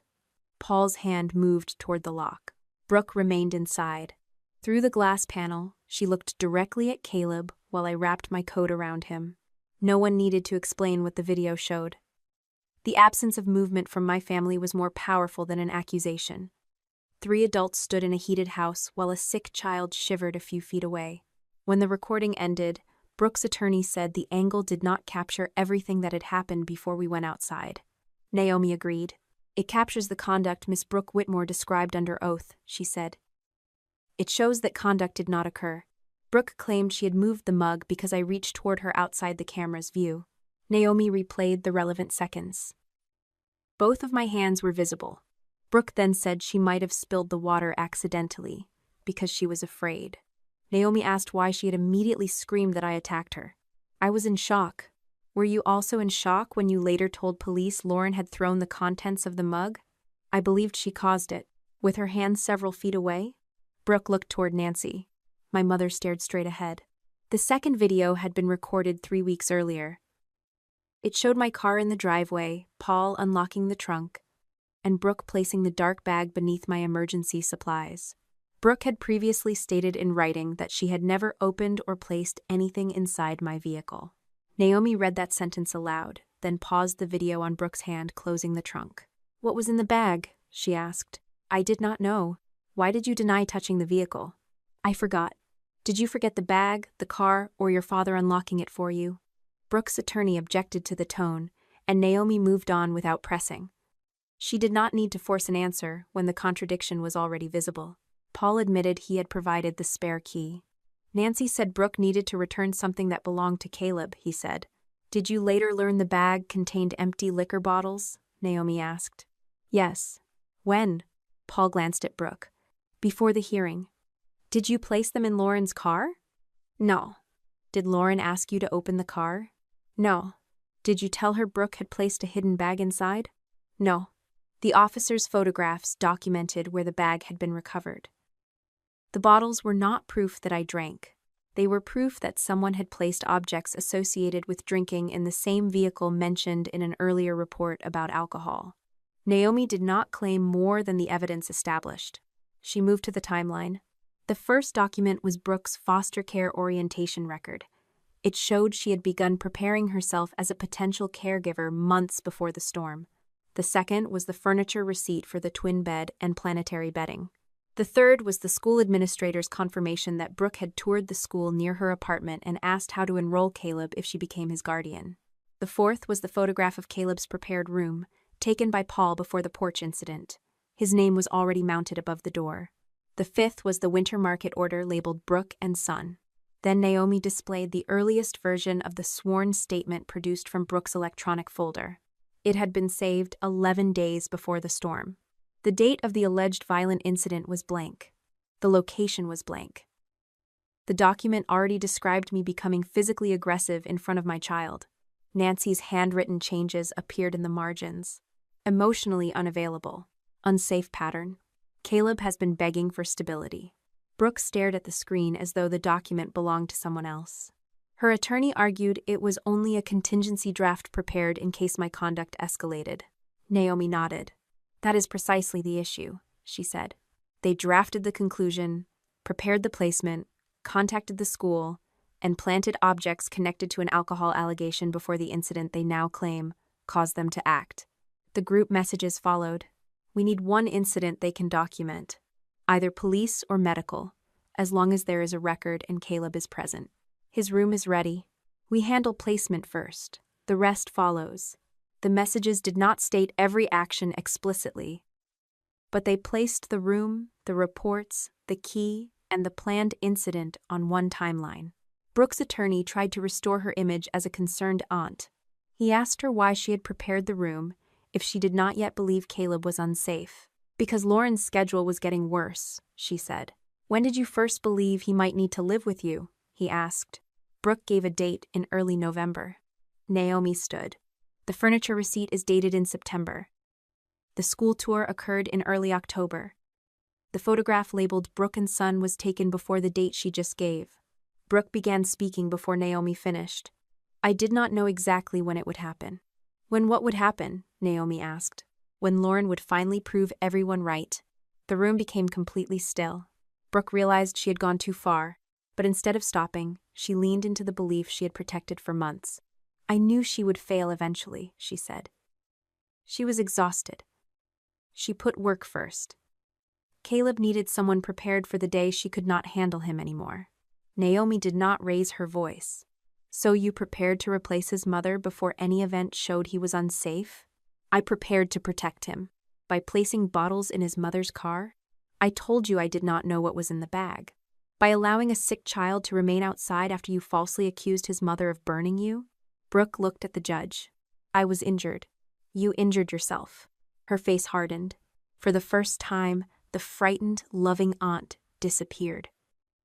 What remained was a woman furious that reality had refused to reward her preparation. Nancy tried to separate herself from Brooke. She said the room and school inquiries had been her daughter's decisions. She claimed her handwritten notes were only suggestions for making a family concern easier to understand. Then Naomi played the audio recovered from Paul's tablet. Brooke's voice filled the room. You promised once he was placed with me, Lauren would never get him back. Nancy answered, Then don't lose your nerve now. My mother closed her eyes. Paul turned toward her, not with shock, but with the look of a man hearing publicly what he had already chosen not to confront. The judge did not deliver a dramatic speech. She reviewed the evidence, asked several questions about Caleb's current care, and confirmed that child protection had found no immediate safety threat in my home. She denied the request to remove Caleb from my care or place him with Brooke. Existing restrictions on contact remained in effect. Brooke, Nancy, and Paul were prohibited from approaching Caleb at school, contacting him through other relatives, or presenting themselves as authorized caregivers. The court also directed that the questionable reports, the early draft, the planted bottles, and the conduct during the storm be forwarded to the appropriate agencies for separate review. No one was arrested in the courtroom. Brooke remained seated after the decision, staring at the table. Nancy whispered urgently to her attorney. Paul looked at me as if the result had opened a door between us. It had not. I left the red gloves inside my handbag. I had protected Caleb without placing his childhood on display. Outside the courtroom, Naomi and I were gathering our files when a woman introduced herself as an investigator assigned to review the new evidence. She said the custody question had been resolved for the moment, but the source of the reports and the manufactured evidence required separate interviews. "Will you need to speak to Caleb again?" I asked. "Not unless it becomes necessary, and we will coordinate through the appropriate specialist." That was the first question I cared about. The investigator glanced toward the courtroom doors, where Brooke, Nancy, and Paul still waited with their attorneys. "We will be speaking to each of them separately," she said. "We need to determine who created the reports, who placed the evidence, and who made the decision to leave your son outside." I had kept Caleb. Now my family would have to survive without a shared story. Keeping Caleb after the hearing did not end the fight. It only removed the reason my family had been pretending to stand together.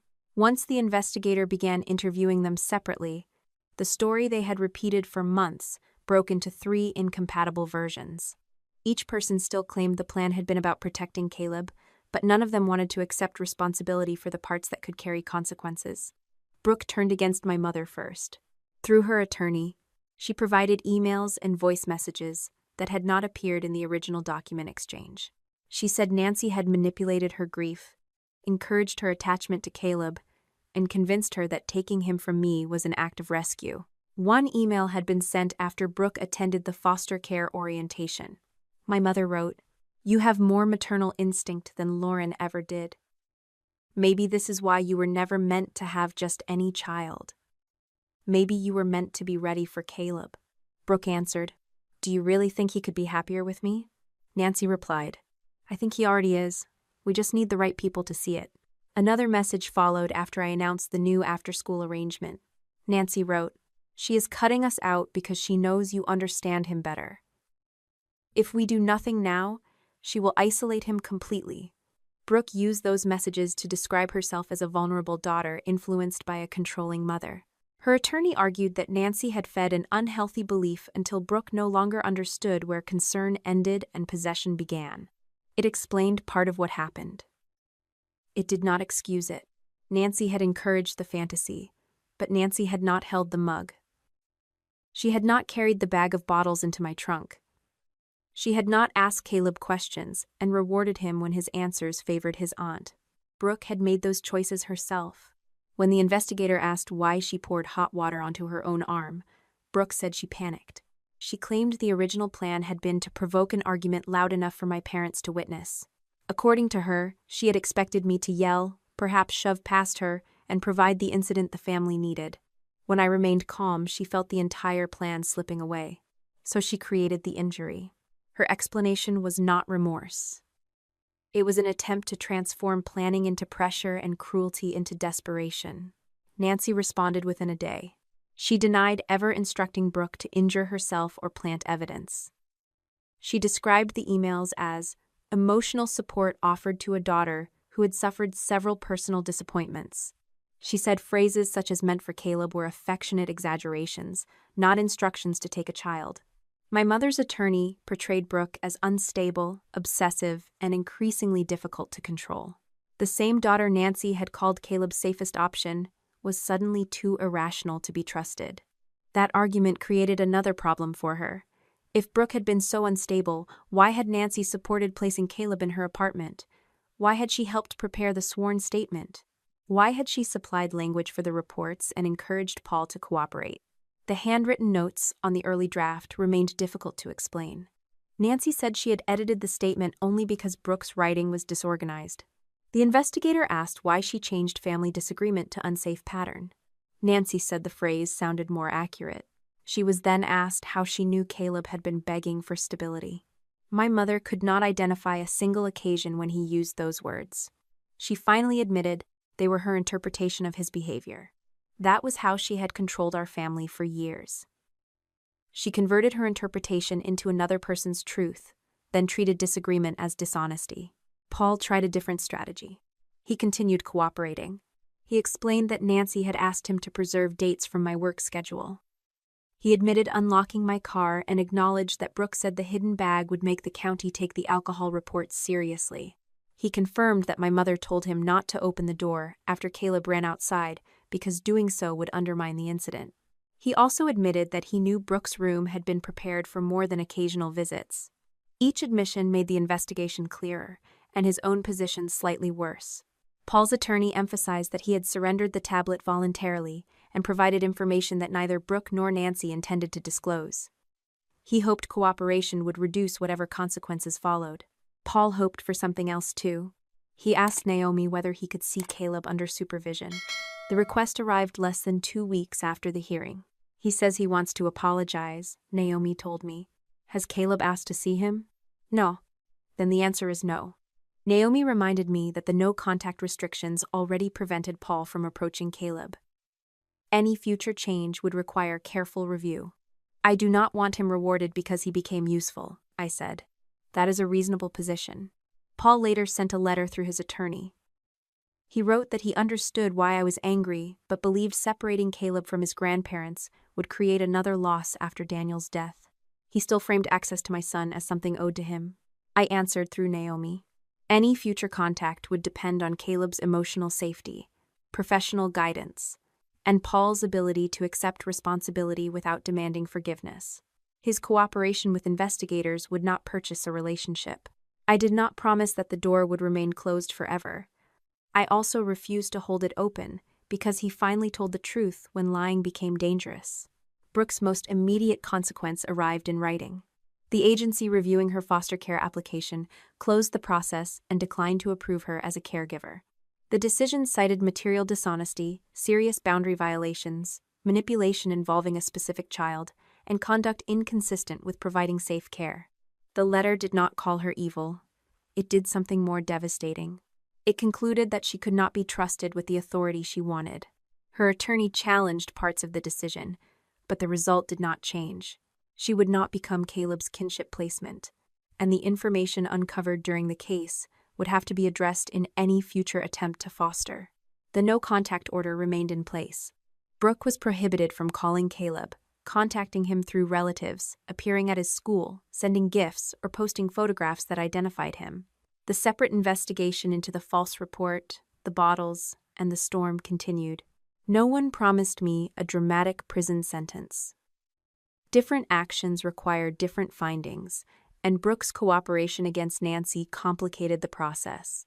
Naomi warned me that any final resolution could involve negotiated admissions, supervision, probation, treatment requirements, or restrictions rather than years behind bars. I was less interested in the length of a sentence than I had expected. Brooke had wanted an official institution to name her as the better mother.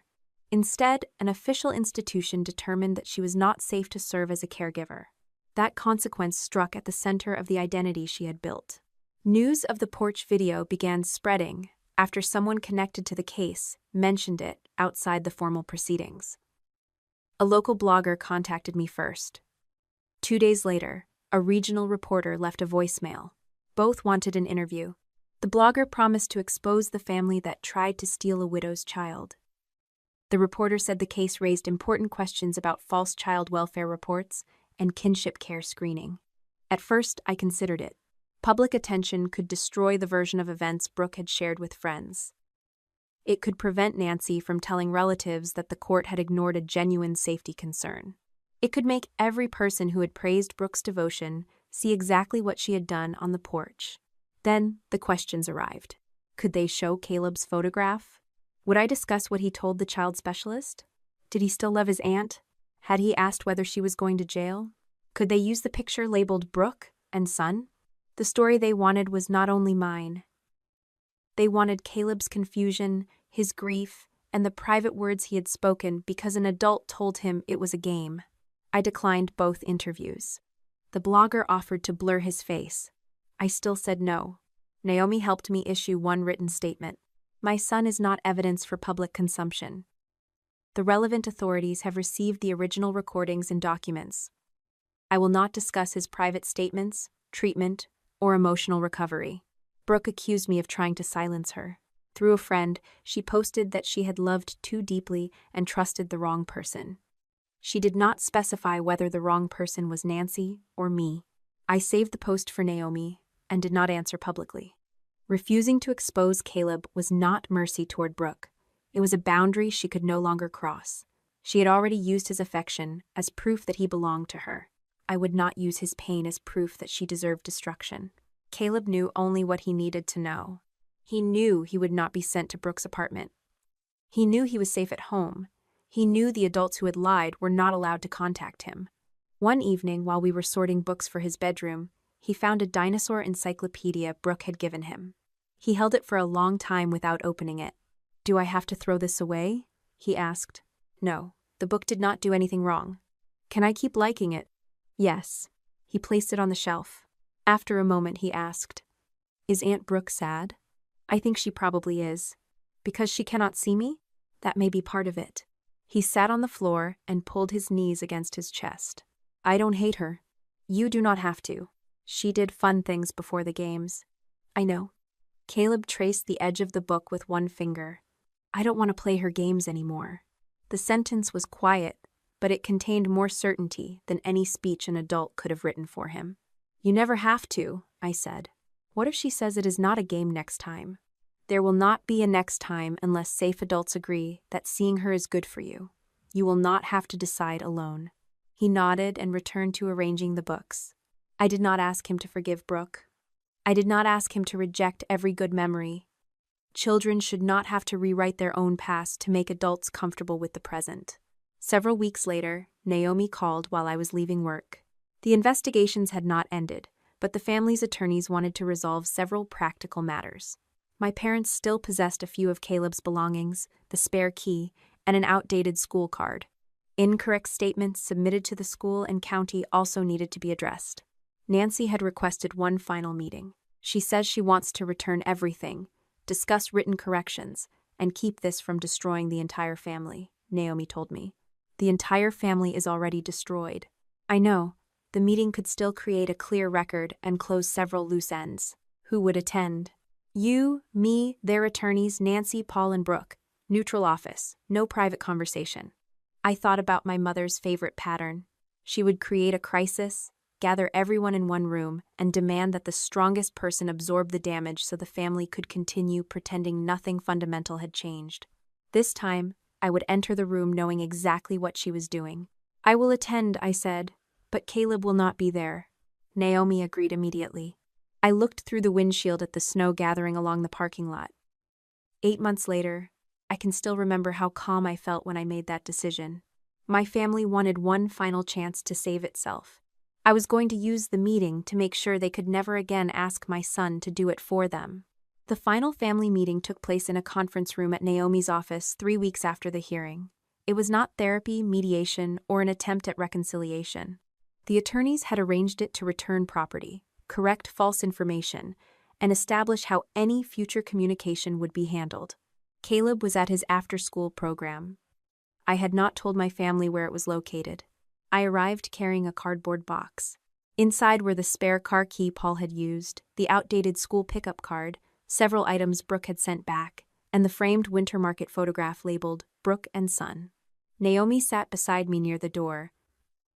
I chose that seat deliberately. I did not want to be surrounded, and I was no longer willing to enter a room on my mother's terms. Nancy arrived with her attorney. She wore a dark blue coat and carried no bag. Paul entered behind her, but sat at the far end of the table instead of beside her. Brooke came last. She looked thinner than she had at the hearing. The burn on her arm had faded to a patch of pink skin. She glanced at the box in front of me, then looked away before she could see what was inside. For several seconds, no one spoke. Nancy finally placed both hands on the table. "Whatever has happened, we are still Caleb's family." She said family the way she had always said it, as though the word settled every argument before it began. Naomi opened the meeting by reviewing the practical issues. My parents were required to return the remaining key, Caleb's medical card copy, and any school documents in their possession. Written corrections would be sent to the school and county offices that had received false or misleading information. All future contact had to go through the attorneys while the restrictions remained in effect. Nancy barely listened. "This investigation is destroying Brooke," she said. "It is affecting her work, her health, and any chance she has of building a normal life."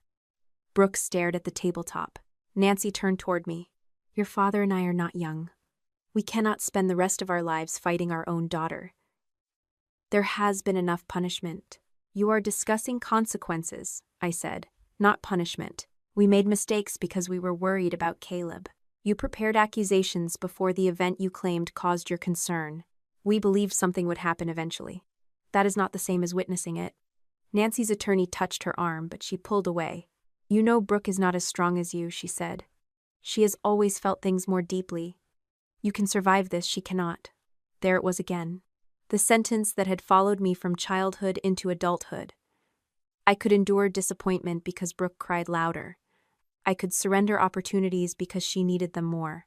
I could absorb cruelty because I was supposedly strong enough to carry it. Being stronger never made me responsible for protecting her from her choices, I said. Nancy's face tightened. She loves your son. So do I. You have a career. You have your house. You have always been capable of rebuilding. Brooke has already lost so much. Caleb is not compensation for what Brooke believes she lost. Brooke lifted her head. I never called him compensation. You prepared a room, a school route, and a legal statement before you had any reason to believe he needed another home. I was preparing for an emergency. You were preparing for my removal. I thought you would fail. Her attorney shifted beside her, but Brooke continued. You were exhausted after Daniel died. You worked late. You depended on Mom and Dad. Caleb came alive when he was with me, and you hated seeing that. I was grateful when you helped him. You were threatened by our relationship. I was threatened by what you did with it. Brooke's voice softened. Does he ask about me? I had known the question would come. It was the only reason she had agreed to sit in the same room with me. I answered carefully. He remembers you. Her eyes filled. Does he miss me? That is private. You cannot give me one answer after everything I did for him. What you did for him before does not erase what you did to him later. I helped him after his father died. You could barely get out of bed. I was the one who took him to the park. I was the one who made him laugh. You did help him. Brooke blinked, surprised by the admission. He loved you, I continued. He trusted you. That is why your actions hurt him so deeply. Her lips trembled. I would never have hurt him. You watched him stand outside in a storm because opening the door would have ruined your accusation. I was injured. You injured yourself. I panicked. You had already prepared his room. Because Mom said you were going to cut us off. I reached into the box and removed the framed photograph. I placed it in the center of the table with the image facing Brooke. She and Caleb smiled beneath artificial snow, dressed in matching scarves. The order label still identified them as mother and son. Brooke stared at it. You took something real, I said. He cared about you. You used the love he gave you as evidence that he belonged to you. He did belong with me. The words left her before she could stop them. Nancy turned sharply. Brooke. You told me he did, Brooke said. I told you he needed support. You said I was the mother he should have had. I was comforting you. You promised once he was placed with me, Lauren would never get him back. Nancy glanced at the attorneys. That recording has been taken out of context. Naomi did not reach for any files. No one needed to play the audio again. Every person in the room knew exactly what it contained. Brooke leaned toward my mother. You told me to stay consistent. You said the county needed a documented incident. I never told you to burn yourself. You knew what we were doing. I knew you planned to confront her. I did not know you would behave like a lunatic. Brooke recoiled. You said I was protecting him. I said we had concerns. You turned those concerns into an obsession. Paul finally spoke. You told us the placement would be temporary. Nancy faced him. And you signed the statement. You wrote it. You reviewed the timeline. You told me it was to make Lauren slow down. You had the key. You told me to give it to Brooke. Within minutes, the family that once presented one polished story had returned to its oldest habit.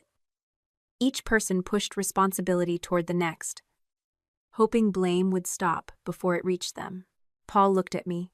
I gave your lawyer the tablet. I know. Without it, you might never have found those messages. That does not change what you did before you handed it over. I am trying to make this right. You are trying to reduce the consequences. His expression collapsed into the same wounded look he had used throughout my childhood, whenever I refused to reward his regret.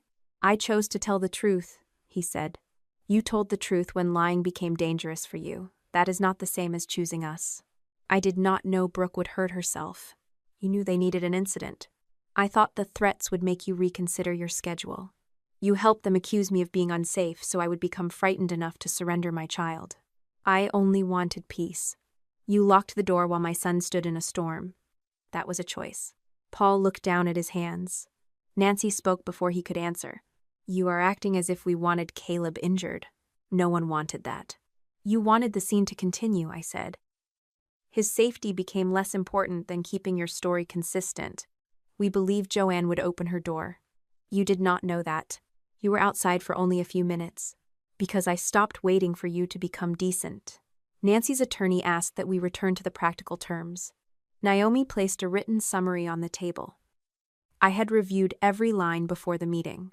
Brooke could not contact Caleb directly or indirectly. She could not send gifts through relatives, appear at his school, create new social media accounts to watch him, or ask other people to obtain information about him. Nancy and Paul could not visit Caleb while the no-contact restrictions and safety evaluations remained in effect. Any future consideration of contact would depend on Caleb's needs, recommendations from qualified professionals, and evidence that the adult involved could accept responsibility. It would not depend on family pressure, birthdays, holidays, illness, or claims that too much time had passed. No one in the family could post Caleb's name, photographs, school information, private statements, or details about his treatment. I would not withdraw the evidence, alter my statement, or ask the authorities to soften their findings. I would also not release Caleb's interviews, treatment notes, or private questions to reporters in order to humiliate them. Brooke looked at me. You will let strangers think I am a monster, but you will not let me defend myself. You can speak about your own choices. You cannot use my son to repair your image. What am I supposed to tell people? The truth is available. Nancy pushed the written terms away. This is not a boundary, it is revenge. No. Revenge would be exposing every private thing Caleb said and letting the public tear you apart with it. I am refusing to do that. Then what do you call this? Protection. You have already won. This was never about winning. It always is with you, Brooke said. You always have to be the capable one, the successful one, the person everyone eventually believes. I did not make you pour water onto your arm. You made me desperate. No, you made yourself entitled. Brooke's face changed. But she did not answer. I removed the old-school pickup card and placed it beside the photograph. Then, I set down the spare car key. Paul stared at it. That key was for emergencies, I said. You used it to help create one. I added the returned medical card copy and the last of Caleb's belongings to the table. There was nothing dramatic about the objects. They were pieces of access my family had treated as ownership. Nancy looked from the key to the photograph. So this is it? She asked. You are destroying the family because none of us handled one terrible night correctly? It was not one night. We can recover from this. Recovery requires truth. We have admitted mistakes. You have admitted whatever the evidence made impossible to deny. Her face hardened. You will regret keeping Caleb from people who love him. I will regret every moment he spends. Believing love requires him to keep secrets, answer correctly, or protect adults from their own choices. Nancy stood. You are punishing all of us because you cannot forgive. I remained seated. No, I am ending the part where protecting this family always meant sacrificing my child or myself. The meeting ended without anyone signing a declaration of peace.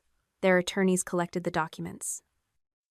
Brooke refused to take the framed photograph, so Naomi placed it back in the box for the legal file.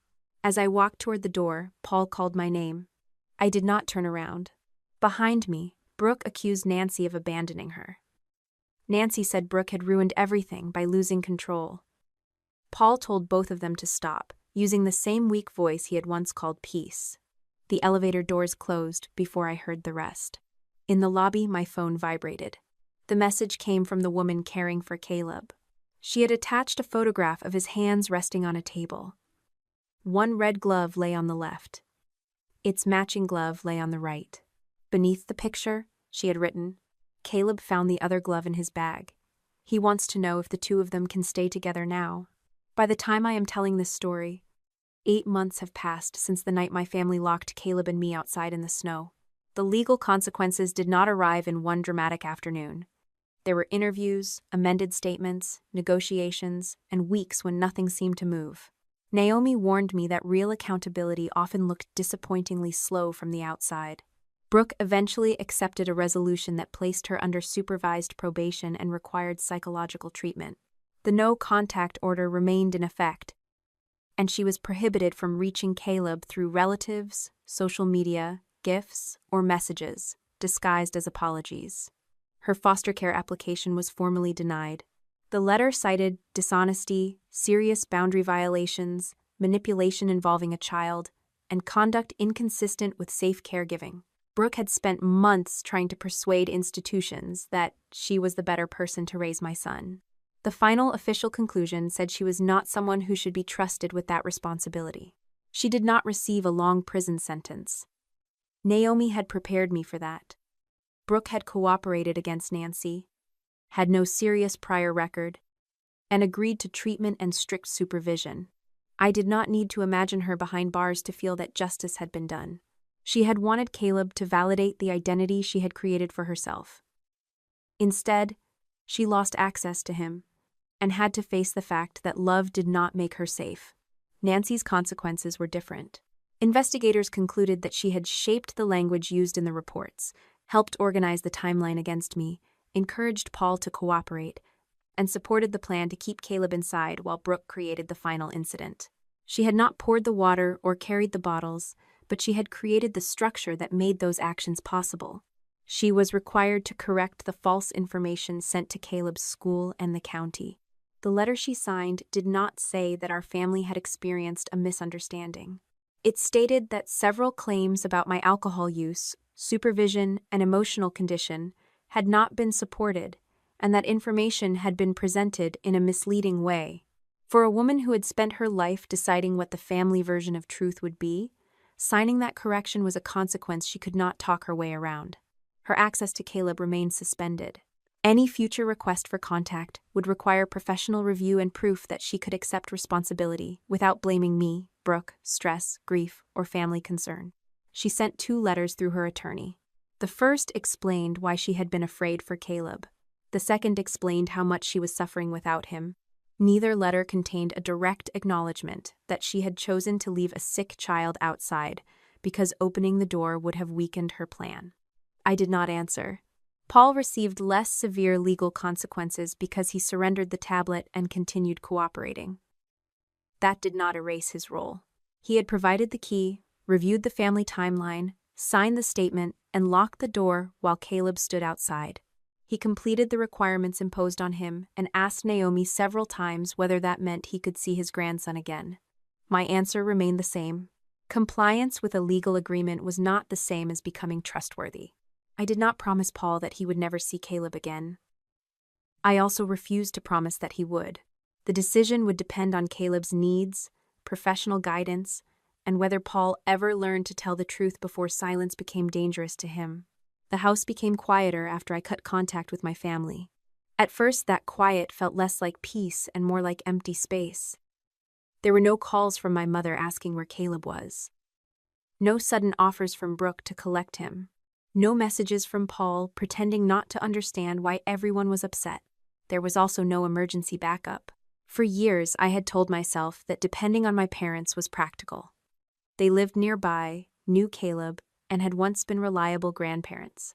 Even after they began ignoring my rules, I kept believing another firm conversation would correct the problem. It did not.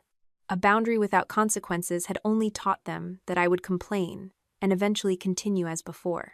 I rebuilt our schedule slowly. Caleb stayed in the after-school program he had started shortly before the storm.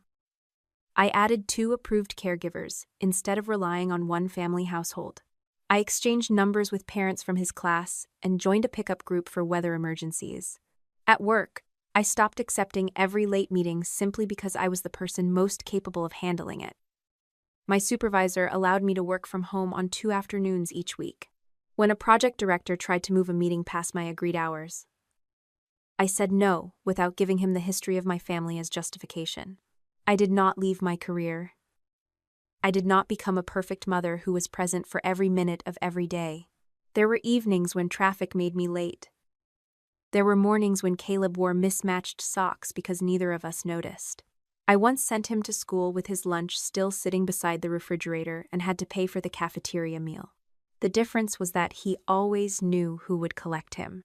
He did not have to guess whether Brooke had changed the plan, whether Nancy was hiding where he had gone, or whether telling me the truth would ruin a surprise. The financial recovery took time too. The urgent care copay had been manageable, but the deductible, Naomi's retainer, and the cost of preserving the electronic evidence had taken a large portion of the emergency fund I built after Daniel died. I postponed the kitchen renovation and tracked each expense until the savings began growing again. I was not rescued by a settlement, an inheritance, or a sudden promotion. I simply kept working. That was enough. I also had to admit where I had been wrong. I had underestimated Brooke because I thought obsession would look obvious. I believed she was impulsive, jealous, and occasionally inappropriate, but not disciplined enough to build a long plan. I had relied too heavily on people who treated access to Caleb as authority over him. I kept giving my parents small chances, because acknowledging the full pattern would have forced me to build a harder life without them. Those were my mistakes. They were not permission for what my family chose to do. Learning from my failures did not require accepting blame for their deception. Joanne remained part of our lives, but she did not become a replacement grandmother in a sentimental rush. She was still my quiet neighbor. Sometimes we drank coffee on her porch.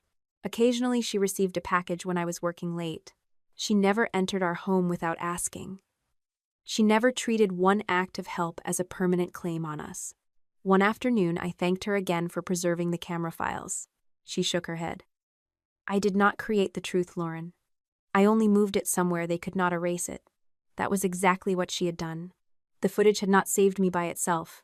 It gave me the first solid fact. From there, I had to report what happened. Hire Naomi, protect Caleb's statements, collect records, and withstand the pressure to surrender him in exchange for family peace. Joanne gave me a tool. I used it. Caleb continued seeing the child specialist for several months. Some weeks he spoke about the storm. Other weeks he talked about school, Daniel, or the fear that adults might disappear when he made them angry. One evening we were arranging books in his room when he found the dinosaur encyclopedia Brooke had given him. He sat on the carpet with it across his knees. Can I remember the fun things with Aunt Brooke even if I don't see her? He asked. Yes. Does that mean I forgive her? It does not have to mean anything except that some of the memories were good. He studied the dinosaur on the cover. What if she loved me? I think she did. Then why did she do bad things? Because loving someone does not automatically make every choice safe. Sometimes people turn love into wanting to own the person. They start believing their feelings, give them the right to decide everything. Can someone love you and still not be safe? Yes. Caleb thought about that, then placed the book back on the shelf. I did not need him to hate Brooke. Protecting him did not require poisoning every happy memory he had with her. It required making sure she could not use those memories to reach him again. Last week, light snow began falling while Caleb and I walked home from Joanne's house. The storm drains were still visible, and the wind was gentle enough that the flakes settled on his hat instead of striking his face. He wore both red gloves. For months, they had lived in his drawer as an ordinary pair again. One no longer belonged to the porch, and the other no longer belonged to the box Brooke had prepared for a different life. Caleb bent down, gathered loose snow, and threw a small ball that landed several feet from my boots. You missed, I said. I was warning you. Should I be afraid? Probably. He made another one while laughing. We continued down the sidewalk, leaving 2 lines of footprints beside each other. No one was collecting him without telling me. No one was preparing another bedroom, another school, or another version of his life behind my back. When we reached our driveway, Caleb slipped his red-gloved hand into mine. Brooke had wanted my son because he already loved her. I finally understood that real love is not proven by how tightly you can hold someone. It is proven by whether they are still safe when they choose someone else. Caleb and I walked toward our front door together, and this time, no one was waiting behind us with a key. What this story teaches you is that love does not excuse control, secrecy, or manipulation. When someone ignores your rules, speaks for your child, or uses guilt to gain access, you should not dismiss it as harmless family behavior. Set boundaries, document repeated violations, and make sure those boundaries have consequences. You should also build more than one source of support, because depending completely on relatives can leave you vulnerable when trust breaks down. If a child shares something troubling, listen without pressuring them for details. Reassure them that they are not responsible, and seek help from qualified professionals. Do not exaggerate, retaliate publicly, or turn the child's pain into evidence for an audience. Preserve messages, records, and original files, then let the proper authorities evaluate them. You may have made mistakes, worked too much, or trusted the wrong people, but those weaknesses do not make you responsible for another person's deception. Being strong does not mean absorbing harm to keep a family together. Sometimes the wisest decision is to end access, rebuild your support system, and protect your child without demanding that they hate the people who hurt them. A healthy family respects boundaries before consequences force them to.